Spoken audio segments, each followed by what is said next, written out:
Just like humans, no two dogs are the same. Every breed has their own unique characteristics, and for all sorts of reasons, your dog develops its own special personality. Well, it's that individuality that does make them so special.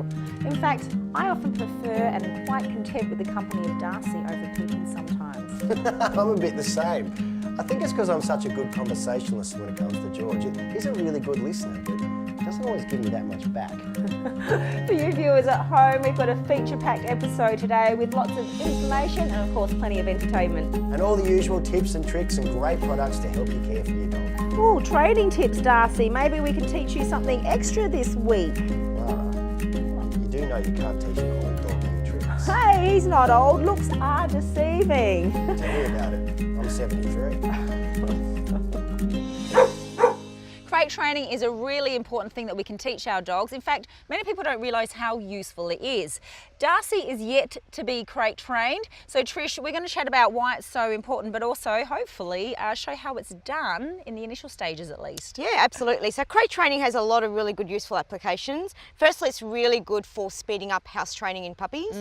Puppies don't generally soil in their sleeping area, so to teach a puppy to be in a crate and then to come out and go to the toilet is a really good way to speed up the house training. But also if you move around a lot or you travel a lot with your dog, the crate becomes your dog's portable bed and sleeping area. And of course, you know, plane travel and car travel is fantastic done with a crate. So okay, absolutely. and injured dogs, if they jump too much and hurt their legs. Come on, Darcy, you ready to be crate trained? Yep, absolutely. Let's do it. The best way to start is obviously with some food. It's the easiest way, especially for dogs that like food. We start with a couple of morsels, and what we do is we start with just throwing it just at the door. We don't expect the dog to go all the way in. If the puppy puts, or the dog puts a couple of feet in, that's fine. Yep. And then as we go and as the dog becomes a bit more confident, we can start throwing the food in a little bit more. So it's pretty much just, you know, creeping the dog forward until he comes all the way in. And the best way to do it is just drop it from the top, especially when you have these crates with the opening. And just about slowly getting them in there, getting them comfortable. Very no slowly. shutting of the door while we're training them. We just let them get used to it and feeling comfortable. It's important that we don't shut the door because we need to let the dog know that it can escape if it wants to at this point. So it's not about entrapping them in, it is about just allowing them the option to come out if they don't want. Okay, now we're not expecting Darcy to be fully crate trained now. This is going to take a while. It's going to be over stages, so see how he's calmly getting in. Once he is comfortable doing that, we're going to slowly shut that door at just little stages at a time, isn't it really? And about leaving it in your lounge room. Yep, absolutely. So you can use the crate in the kitchen, lounge room, bedroom, etc. Yep. Once you've got the door, the dog's comfortable in, you know, you can sort of start closing the door for short periods or even just closing it a little bit. But we always need to teach the dog that he's got the power in his hands. He can come in and out as he wants. As you can see, he's built up the confidence now, so he's coming in and out. And of course, you know, you can even plant some stuff in there as well. So you can put some pig's ears or, you know, nice little chew toys, just as a nice little surprise. And then of course, opening the door and allowing the dog to come out when he wants to. Yay, well done. So we'll do that over time and then really he should start to get used to it and start being comfortable. Yep, absolutely. And some dogs actually do seek the crate. They do love going into crates as their own little den area, their protective area and their isolated area away from all the hustle and bustle of a family sometimes. Oh, lovely. If only we all had our own little safe, cosy den to go to on some days. I know. There's a number of dogs that have very sensitive skin and can be quite prone to allergies, causing no end of irritation for themselves and their owners. Annika, what kind of breeds out there are more prone to allergies? Look, there are a number of breeds, so Staffies and Maltesers, Jack Russells and even white dogs, but in fact it's a really common problem. It's the #1 reason people in Australia visit their vet.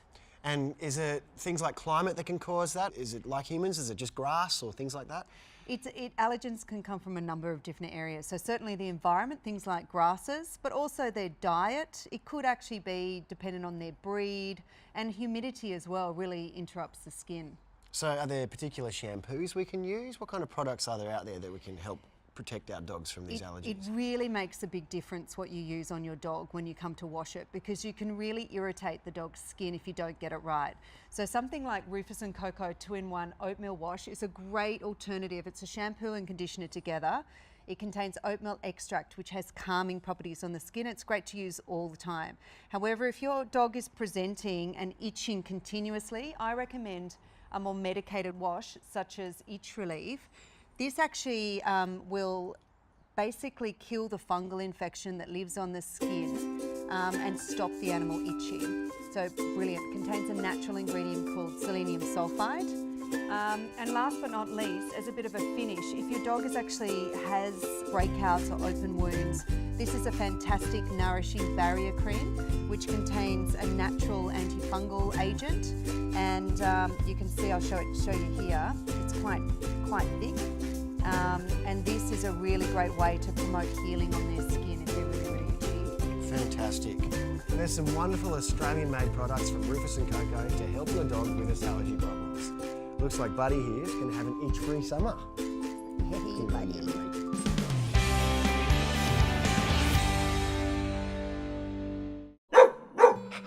Get it, Darcy, come on. Come on, oh, that's good. Dogs love to chew things and puppies can't get enough of it. Usually it's just harmless fun, but you'd be surprised how many dogs end up in the emergency room with something that can't be digested stuck in their intestines. Undies, socks, rocks, they all have to be surgically removed. That's it, get it, that's it. What are the most common foreign bodies that you're retrieving from dogs? They would include material, clothing, socks, underpants probably, some string and rubber items and small toys or kitchen products, caps from detergent bottles, parts of a tennis ball, that's pretty common.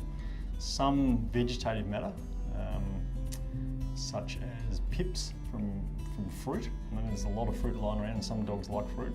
Bones would be a very common one, and there's a lot of discussion out there as to whether they should be cooked or raw, or whether they should be a huge big cow's thigh that they're polishing their teeth chewing and then take it away, or whether they should actually be allowed to lie on the lawn in the afternoon and crack it into bits and swallow them. As a surgeon, I'd just like to point out that opening a dog's stomach up to retrieve something like this is quick and easy. You're coming in through the abdomen and making an incision in the stomach. But the ones I get called in for as a specialist are the bones that get stuck in the esophagus before it makes it into the stomach. That's much more involved. Like your ossobuco bone, the partial obstruction. That's right, and we're doing a thoracotomy, and so the post-operative care is a much bigger deal. And you can get scarring of the esophagus, can't you? You can, so the stomach and the intestine is quite forgiving to operate on, and you can remove sections of the intestine if they're damaged, whereas the esophagus, we can't remove it. The healing is compromised, the access is compromised, and if it strictures and forms a narrow section, that dog may have a permanent problem with swallowing. So quite dangerous. Yep. And Chris, what's going on here? This one just walked in the door literally now, didn't it? Yeah, so this Doberman's just been referred in for a known ingestion of a rubber ball that we are currently deciding on what options we've got that we can present to the owner and what option might be the most direct. So simplistically, the approach to this would be to make the dog vomit. And if that doesn't work, then under anaesthesia we pass a fibre optic telescope so that we can visualise the foreign body and try and pass a grasping device down to retrieve it. If that is unsuccessful, then we would go to surgery. So we'd come in through the abdominal wall and make an incision in the stomach to remove it. So it's going to be a series of tests and attempts and probably end up being an expensive surgery. Yes. Not all insurance companies cover intestinal foreign body surgery in their basic package. Fortunately, HIF does, but they only cover it once in a 12-month period. So if your dog is prone to eating things that they shouldn't, then it's best to keep all those things up safely out of the way. Isn't it, Darcy? Yep, and we can keep playing with this, can't we? Okay. I'm here with Amber and her puppy Midge. Now Midge isn't just famous for being on Instagram, she's also an actress. Yeah, that's right. She's played Toto in Wizard of Oz last year. Also been Bruiser in Legally Blonde. A fellow thespian. Yeah, that's right. Lovely to meet you, Midge. It's an honour.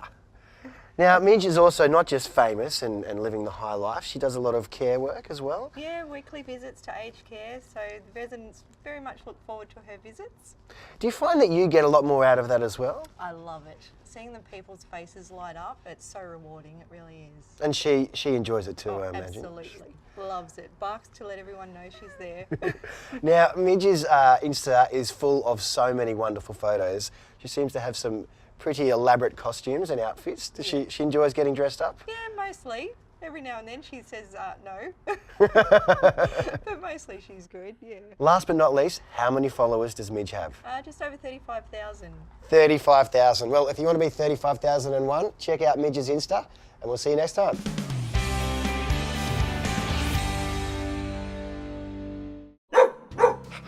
Dogs have been eating raw food since the beginning of time, and whilst our domesticated canine looks a little bit different to their ancestors, on the inside they're still exactly the same.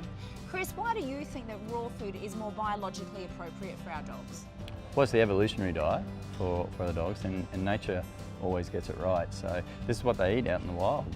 They'll catch some prey, and they'll eat pretty well the whole carcass, really, if it's a small animal. So they're getting a really good source of muscle meat and bones, offals, and some of the digestive tract as well. And they really thrive on it. And it's not just meat, is it? It's about getting the nutritional balance right as well. Oh, absolutely. You know, and again, these animals are telling us what they need to complement and make their diet as complete as possible. So normally the offal's the first one that we go, like the livers and the kidneys, because they're really quite strong or high in nutrient levels. And then some of the muscle meat, some of the bone, and some of the digestive tract. Because some of that digestive tract has the pre-fermented vegetables as well. So what that little animal had been eating, it's digesting, and those probiotics are going to work, and then the dog gets to consume that as well. So it really balances out the meal for them. And so how do you do it here? Well, let's go and have a look. Okay, I don't feel this is going to be cold, isn't it? Oh, it'll be fine. I'm not sure about that. Wow, so this is where it all happens. Look at all these ingredients. Yeah, absolutely. So we'll follow our formulation. We'll do 800 kilo batches really at each time. It all goes in here. From here, it's into our mincer there that can process the 800 kilos. We'll grind it through our first plate over the other side over there, and then we'll bring it back around and we'll re-grind it again. You're right, this is so fresh. And look, even if you're not a meat eater yourself, dogs are. Carnivores. They are indeed, but also you've got some great healthy wheatgrass and carrots in here as well. The majority of the formulation obviously is meat, and then we've got crushed bone in there as well. And then the offal content, the livers and kidneys and hearts, which are really so nutritious for the carnivores. That's pretty well where all the secret ingredients are. Yes. But again, that's a really good selection of proteins for the dogs and the cats. And then we've got the vegetable and fruit content in there as well. So something like the wheatgrass we've got there, really super full of antioxidants and enzymes, active enzymes, phytonutrients. You've got carrots in there as well. We use a lot of pulp. We work with a local business as well that does fresh juices for human grade, and then we'll get that pulp. So it's already been pre-pulped, which helps the digestion for the dogs and cats as well. And then you've got crushed eggs in there, and all the other little goodies that we put in there. So what kind of meat have we got in this lot? Well, we've got a little bit of a selection here of beef and lamb. Yes. But you can see there we've got some beef pluck there, which is the heart and the livers, and we're also including the throat as well, because that's full of glucosamine chondroitin. Right. So that's really good for the joints for the animals as well. And yeah, even some fat in that. I mean, again, that's another natural source. It's an energy source and a digestible energy source, as opposed to a carb or grains that are coming out of the processed diet. So the whole thing, it just complements each other with all the selection of ingredients we've got there to really make it as complete and as natural as possible. Because essentially we're just trying to mimic a wild dog's diet. Wow, very nutritious and also very cold in here. It is cold in here, but look, I've got a surprise for you. It's going to get colder. Oh, it is cold. It is freezing. I'm guessing you're going to tell me why we're in here, Chris. Yeah, well, this is where our finished product actually gets, we wait for about 72 hours to freeze our product down. We don't use preservatives or fillers or colourings or anything like that in our product, so our only means of preservation is freezing. We can't really put it in a chilled state or sell it in a chilled state because of the ingredients. We have quite a diverse range of ingredients in our product, including something like vegetables and fruit, and they naturally ferment under a chilled environment. So straight in the freezer to pull them down and freeze them rock solid. And you don't put any preservatives in, so obviously it needs to be frozen snap fresh? Yeah, absolutely. Lock in all the nutrients. So there's no degradation of the product or anything like that. Oh, fantastic. That is awesome, but I want to get out of here because I'm about to get frostbite. Let's go. Sure. That was freezing. Oh, if you'd like to find out more about feeding your dog a raw food diet, visit the Big Dog website. Thanks, Chris. I think I've got frostbite. Yeah, you're more than welcome.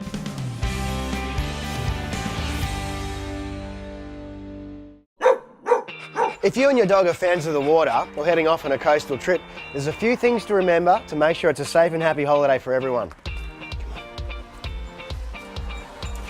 When booking your beachside break, make sure the house is truly pet friendly, like the Aloha Rosebud Beach House here. Amongst other things, the property is fully fenced, with high fences and gates for security and peace of mind. These guys even have vests and rashies for the pooch to have a swim. There's bean bags for them to relax on, and they've even got a basket full of yummy doggy treats. Hey George, look at Darcy's. Dogs might instinctively know how to tread water if they fall in. That's why it's called doggy paddle, but they aren't always natural swimmers.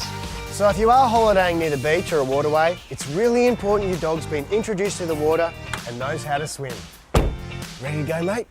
If you are heading out in the water, even if your dog can swim, a life jacket will keep them extra safe. This is the Easy Dog flotation device. Now, not only does it look cool, but unlike other vests on the market, it keeps the dog upright and allows for plenty of natural movement. There's plenty of fun things to do with your dog when you're down by the water. Kayaking, paddleboarding, some places even provide the gear for you. George here, he just loves to chase a ball. To book your coastal getaway, visit takeyourpet.com.au. Looking for accommodation in the Hunter Valley with a memorable difference? Then check out Englewood Ridge. Surrounded by vineyards on 25 gently undulating and lightly wooded acres, this beautifully decorated home is designed to take full advantage of the superb views of the Broken Back Ranges. The comfy country house has spacious living areas, a fully equipped kitchen, 3 new bathrooms, 4 bedrooms, laundry, and all the creature comforts you could need. Add into the mix an attractive outdoor living space with a pet-friendly, fully fenced pool and barbecue area, and you've got perfect self-contained Hunter Valley accommodation. For those in Western Australia, we have Water's Edge in Margaret River. This spacious country-style home is perfectly located minutes away from the main street of Margaret River, with a variety of must-see specialty shops, cafes, restaurants and galleries. It's also close to the best surf and swimming beaches and major attractions in the region. Nestled on a half-acre with landscaped native gardens featuring magical views, the property is suited to couples and groups alike. Plus, families with children, or pets for that matter, can relax knowing that the grounds are fully fenced. Finally, we have country-wide cottages. Just 90 minutes from Melbourne, inland from Lorne and the Great Ocean Road, their motto is, where your dog is as welcome as you are. There are huge, securely fenced private yards for each cottage, with lots of bushland between them to give you privacy in stunning surrounds. For more pet-friendly accommodation ideas, visit the Take Your Pet website. A dog left alone in its backyard all day can find ways to occupy itself, so rather than telling them off for their destructive behaviour, perhaps it's worth understanding why they might be doing this. Robert, why is it such a problem for dogs to be left alone? Well, basically, they're just not designed to be left alone. They've evolved into one of the most highly social species we know, like ourselves, and in the wild, they would hardly ever be left on their own. Yeah, so they must be going through a lot when we do just leave them for the day. So is there a way that we can help them in some ways, if we have to feel a little bit better? If they've got to be doing it, yes, because what they're missing is somebody to interact with. So this is why the interactive toys, such as these, can be helpful, where the dog actually does something. It makes a noise, it gets a food reward, so it's got action. So there is something in there, especially if the dog's a little bit hungry and it's going to be motivated to have a go at this, say, Home Alone toy. Yeah, I mean, it's not going to solve all the problem, but it is a good way. I mean, I've got this chook turbo here. chook, the yes. turbo chook. This is a great way to stimulate their senses, isn't it? Well, there are amazing stories about those things. I gather it was just something, you know, Joe had a spasm of a mental sort of producing that thing. I gather it's actually from the bottom of his workshop. He just cobbled it together one day and was amazed at the response of dogs to it. Yeah. I know, because it's got everything going on, doesn't it? It's got some colour, it's got noise and some touch. Texture. Yes, textures, okay. Yeah, so they grab onto that. So that's a good way, you know, give them something to do, really, isn't it? Yeah, well, and also the ball with the hole in it. If they're hungry, they'll know that if they roll it, they'll have to do a fair amount of rolling before eventually, sort of almost spontaneously, randomly, a little bit of food will come out. Surprise! Happy days. Yes, why not? Have you tried it yourself? Oh no, not yet. So I mean, as we said, it's not going to solve every problem of leaving a dog alone, but it's a good way of helping, isn't it? If they're going to have to be left alone and they're going to be left outside, then yes, interactive toys certainly make a lot of sense. But the good news is it's not just for outdoor dogs, the Home Alone. Darcy's actually been given his own prototype of a Home Alone, so he can play to his heart's content, and so can other indoor dogs as well. You better say thanks to Darcy. I know, thanks Darcy. If you'd like to find your own interactive toys for your dogs, visit Aussie Dog's website. Thank you, Robert. My pleasure. Bye. Rufus and Koko believe all pets deserve to look and feel great, and their Australian-made range is designed to solve your everyday grooming and cleaning needs. To help your little mate sparkle at the dog park all year round, one lucky viewer is going to win an indulgent prize pack of $500 worth of Rufus and Koko grooming supplies. All you have to do is share your best photo of your pooch and their grooming problems on Instagram with the hashtag #WhatADogWants, and tell us in 25 words or less what your pet wants to help them look and feel terrific. Over the next 14 days, we're also giving away 5 daily Rufus and Koko prize packs, valued at $30 each. Each pack contains a Rufus and Koko self-cleaning slicker brush and a 4-in-1 pamper spray. For full terms and conditions, visit the Pooches at Play website.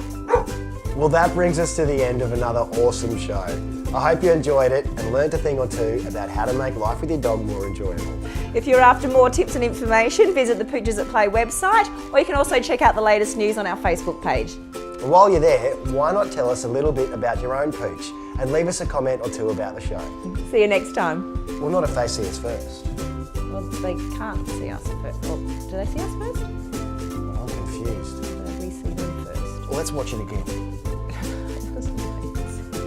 We just did it.